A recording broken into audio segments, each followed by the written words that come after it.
In the 22nd century, Earth is on the verge of environmental collapse, overdeveloped, and overcrowded. Since it's impossible to fix it, scientists come up with Project Terra Nova, which sends people 85 million years back in time to start civilization over, hoping it goes well this time. While waiting for their turn, people in the city have to wear special masks to deal with the polluted air, and they have to live under strict military-like law enforcement. A new rule allows families to only have 2 children, but Jim and Elizabeth secretly have 3, Josh, Maddie, and Zoe. One day Maddie rushes into the apartment and warns her family that she saw the population police in the building. When they hear someone knock, Elizabeth quickly hides Zoe in an air vent. The police then come in and start tearing up the apartment, but they don't find anything. They're about to leave when suddenly a scared Zoe cries. An officer opens the vent and grabs Zoe, causing Jim to lose control and assault the cops. The officers easily overpower him and Jim is sent to a maximum security jail for 8 years. 2 years later, Elizabeth visits Jim at prison to tell him she's been given a place in the 10th pilgrimage to Terra Nova, but she is not allowed to take Zoe. Before leaving, she gives Jim a mask since the prison air is making him sick. Inside the mask, Jim finds a laser cutter that he quickly uses to escape. On his way downtown on the train, he removes the police tracker from under his skin. When he reaches his destination, he finds a bag Elizabeth left for him with a fake ID, a gun, and lots of money. At the time portal station, Maddie, Josh, and Elizabeth pass the security check. Soon Jim arrives by hiding under a car and his ID also passes the check. Then he pays an employee to get him to the other special bag Elizabeth left for him. Jim sneaks around to mingle with the traveling crowd, but security sees him on camera. When he finally finds his family, he trades bags with Elizabeth. At that moment the guards drag him from the line for interrogation, so Jim waits until all his family has crossed the portal to react. He elbows the guard's face, steals a gun, and runs into the gate. In just a second, Jim appears in the past with the other travelers. Soldiers immediately surround him and try to run a knife through Jim's bag, thinking it has weapons. Jim immediately knocks the soldier out while Elizabeth checks the bag, revealing Zoe wearing a mask. Afterward the travelers are taken to the colony, where they're welcomed by Commander Taylor.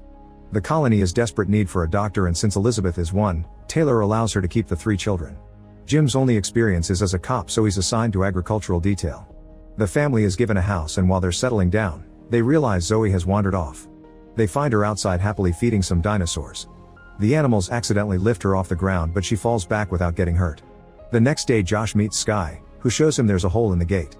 They sneak out of the colony and go swimming in the waterfall. There's some mysterious rocks with golden symbols, and Sky asks Josh to keep the secret because Taylor doesn't want people in this area. At the clinic, Elizabeth checks on an unconscious thief named Carter who was shot down. When the guard calls him a sixer, Carter suddenly jumps and puts a laser cutter against Elizabeth's throat, using her as a shield to make the guard drop his weapon and take it for himself. Carter leaves the clinic and Jim notices he's suspicious, so he chases him through the market until he manages to tackle him down. After the other guards take Carter away, Taylor takes Jim to the waterfall and tells him that the Sixers are a splinter group with an agenda who came from the 6th pilgrimage with a secret supply of weapons. He also makes Jim part of Terra Nova's security force. At that moment they notice 2 cars approaching the colony, so they rush back to their car to chase them. The Sixers open fire, revealing they're actually escaping from 2 huge dinosaurs. One of the beasts goes down, but the other manages to eat one of the Sixers. Then the dinosaur hits one of the cars, so Taylor jumps out to distract it while the vehicles enter the colony. Once everyone is safe, Jim picks Taylor up and brings him in too so the guards can shoot at the dinosaur to scare it away. The leader of the Sixers, Mira, wants to rescue Carter and offers meteoric iron in return. It turns out the Sixers control the quarry, so Taylor accepts the deal. Shortly after they leave, the Sixers are attacked by a dinosaur and they run away, leaving a car behind. Josh's group hears the growling and tries to go back, but they discover their car's parts have been stolen by the Sixers. They find the abandoned vehicle nearby and notice the blood next to it. At that moment the dinosaur appears and the teens get inside the car where a bleeding Sixer is hiding too. They want to leave in the car, but the dinosaur already destroyed the engine, so they can only wait. At the colony, worried parents notice children are missing and the guards organize a search. By nighttime more dinosaurs appear and start destroying the car, so the teens open fire with the Sixers' weapons. Enough shooting scares the dinosaurs away and one of the teens thinks it's safe enough to run back to the colony, but she only takes a few steps before she's attacked. She's barely alive when Taylor's team finds her. Soon a dinosaur attacks the teen's car again and grabs a boy out by his leg. Josh and Sky come out and open fire, only for a second dinosaur to knock them down with its tail. Another teen tries to reach their previous car and is also attacked, so Josh has to run to protect him. More dinosaurs show up and surround him, but luckily Taylor's team arrives and scares the beasts away with lasers. Josh also saves his son from an attack just in time and everyone gets to return safely. A few nights later 3 soldiers go out of the gates to get supplies, however they must stop the car when they get a flat tire. Suddenly they get attacked. The next day Taylor's team goes looking for the missing soldiers, only to find them all dead with their faces covered in blood. The bodies are taken to the clinic and Elizabeth concludes the men were attacked by above. Jim finds a claw in a soldier's boot and gives it to Dr. Malcolm, who will run some tests. When Elizabeth returns home in the evening, she informs Jim that they've found a new predator species. She also admits she dated Malcolm before meeting Jim. Later, when the couple is trying to get intimate, they hear a weird screeching outside. Jim and Josh go out to investigate and find some flying reptiles. Josh throws a rock at them, but that enrages them and makes them attack. The guys get a few scratches before they manage to get back in the house and the animals fly away. The next morning Malcolm confirms the scratches match the scars on the dead soldiers. Soon the creatures fly over the colony and start attacking the residents. Everyone runs to hide and luckily nobody dies, but there are many wounds. The animals fly away together and the locals can't understand what scared them off. The soldiers manage to shoot one down and Malcolm retrieves the body to study it. He theorizes the creatures are migrating from another region, which is confirmed when their scanner finds thousands of these beasts in the forest. Taylor remembers that when they built the colony they found eggshells in the ground that made the land fertile, which means the creatures are attacking because this is their breeding ground. To find a solution, they'll need 2 living specimens to study them. Jim heads out with a team and they bring the necessary specimens. After studying them, Malcolm and Elizabeth find that they can produce a powerful pheromone that can lure all the creatures away from the colony to another location where they can breed. In the evening, thousands of these flying beasts attack the colony, and since the scientists are still working on the pheromone, everyone has to hide in their homes. Soon they break into Jim's house through the vents and knock out Maddie's crush Mark. Josh, Maddie, and Sky quickly bring the body into another room only to discover they forgot Zoe. She's currently hiding under the furniture and Josh tries to save her, but the little dinosaurs block his way.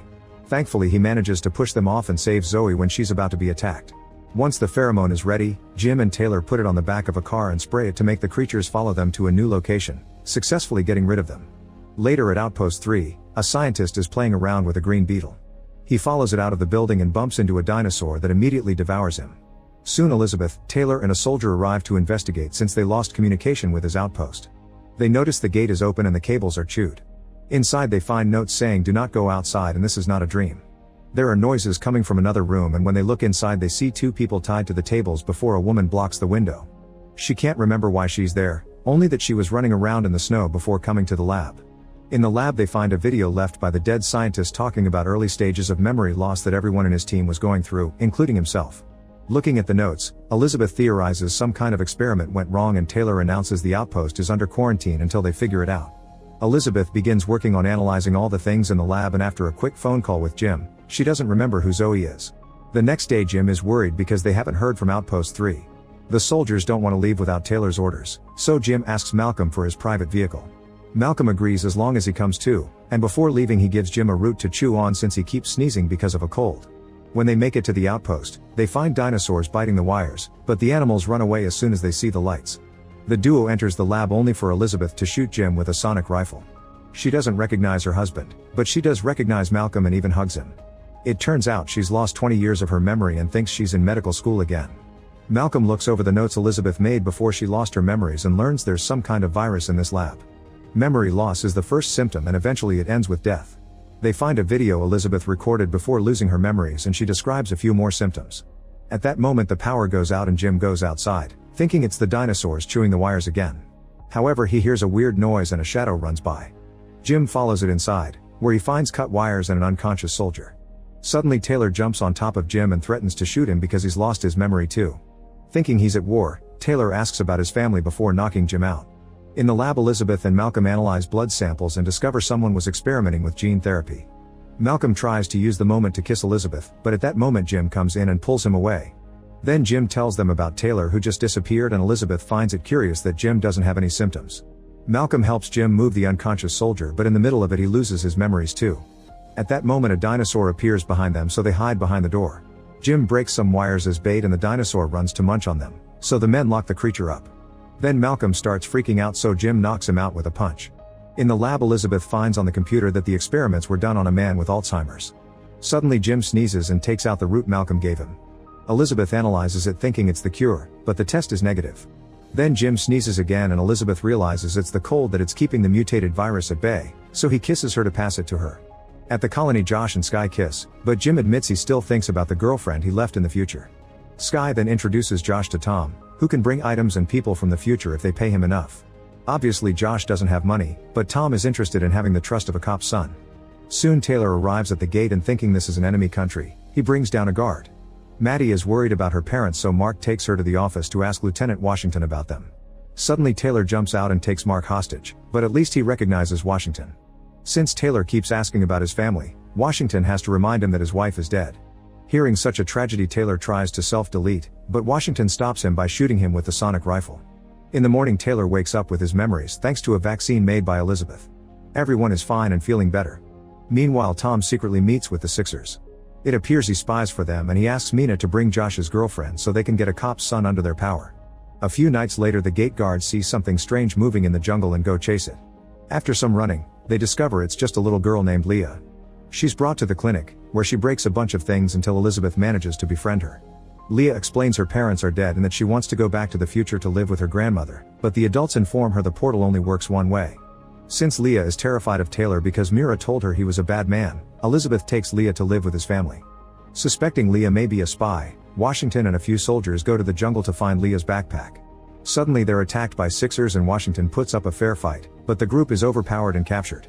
Afterward, the Sixers take their hostages to the colony, where Mira tries to exchange them for Leah.